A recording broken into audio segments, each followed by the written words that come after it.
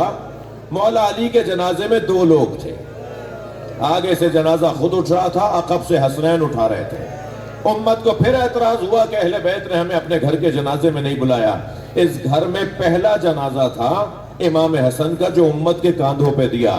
امت نے اتنے تیر مارے کہ برابر کی بہنیں جنازے سے تیر نکالتی رہ گئیں، اور 5ویں جنازے کا حال سنیں گے، امام حسین کے بدن پہ گھوڑے دوڑا دیے، امام کی پسلیاں کمر سے نکل رہی تھی۔ جناب زینب سے بھائی کا بدن پہچانا نہیں گیا، اور آئی ہے نا لاشے پر تو ایک ہی جملہ کہا انت اخی زینب، کیا تم ہی زینب کے بھائی حسین ہو؟ پھر بندے ہوئے ہاتھوں سے لاشا اٹھایا اور آسمان کی طرف دیکھ کر فرمایا اللہم تقبل منا ھذا القربان، یا اللہ ہم اہل بیت سے اس قربانی کو قبول کر لیں، ہمارے پاس حسین سے بڑھ کر دینے کو کچھ نہیں تھا۔ الا لعنت اللہ علی القوم الظالمین۔ یا اللہ ان آوازوں پر رحمت نازل فرما، حاضرین کے رزق اور عزت میں اضافہ فرما، اس آبادی پر اپنا کرم نازل فرما، اس گلی میں رہنے والے تمام احباب جن گھروں میں آواز جا رہی ہے ان گھروں میں رزق اور عزت اپنا کرم نازل فرما، امام زمانہ کے ظہور میں تاجیل فرما، ہمیں حضرت کے خادم و نوکروں میں شمار فرما۔ وربنا آتنا فی الدنیا حسنۃ وفی الآخرۃ حسنۃ وقنا عذاب النار۔ الہی و سیدی و مولائی اغفر لأولیائک یا حسین۔